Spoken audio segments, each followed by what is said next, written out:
You became quite a hit with the nobles. Perhaps they thought an alluring, powerful sorceress could grant their every desire. Enticed by the glamorous life you'd always dreamed of, you do prophecies and palm readings to enjoy life in high society. People criticized you for trading in your old life for the finer things, but that wasn't true. You were working for the kingdom. Your prophecies were clever distractions from the nobles' worries, avarice, and ambitions. You placated all their unrest. But this mundane life bores you. You long for ale from the Dragon's Haven Inn. It isn't luxury you crave, but adventure.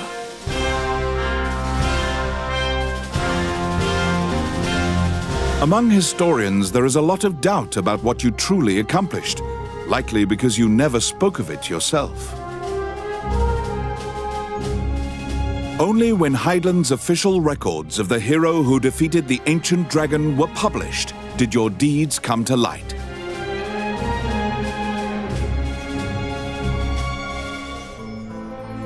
Those records chronicle your deeds in many lands. At the end of each, you return to Hydaelyn and drink at the Dragon's Haven Inn.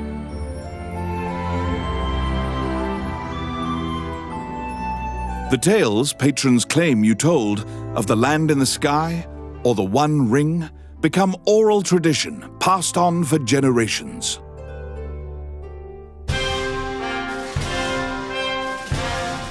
The last mention of your name says you ventured far into the sea in your 70s.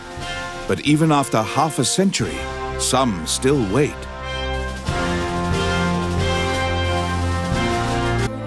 The dwarves had once built a great kingdom underground. Now, the few surviving dwarves lived banded together in small villages. They were nearly exterminated by the ancient dragon, and the underground kingdom became his. The dwarves dub you the Noble Avenger and convey heroic status upon you. Your words are given incredible weight. Dwarves drink with you and dream of a great and powerful nation led by the Noble Avenger.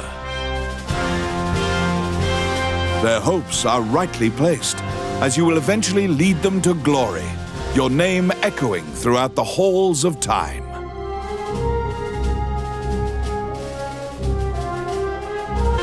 An arrogant young magician was attempting to save his sister's life by tinkering with immortality spells beyond his ken.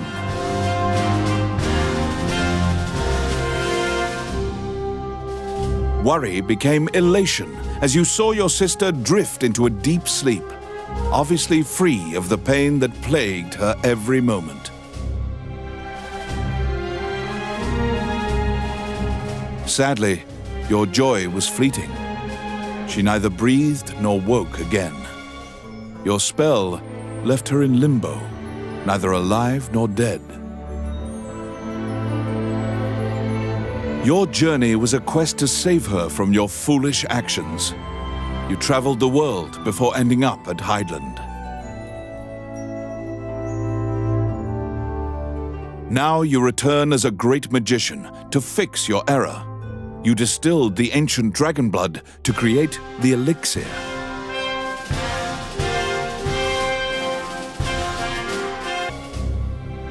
You suddenly remember the moment you left the village. You had just been acknowledged as a mature warrior. Long ago, in the wildlands, a carriage was waylaid by orcs. Only an infant survived. You. The Amazons raised you as their own.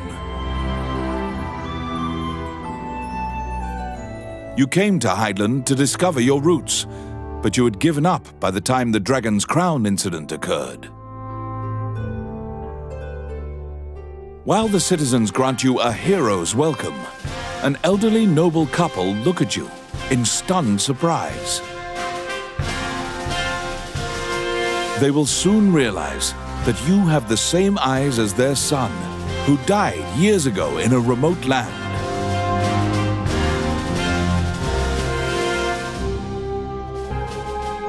The elves' kingdom is deep in a forest where humans never tread. Elves don't trust outsiders. Most have never seen a human. You, however, dreamt of adventure and leaving the forest. That made you a bit of a social outcast. You returned to the forest after a long hiatus, worried about how you would be treated now that you have human and dwarf friends. To your surprise, you were treated well in all the land. The Elf King even granted you the title of Crown Regent.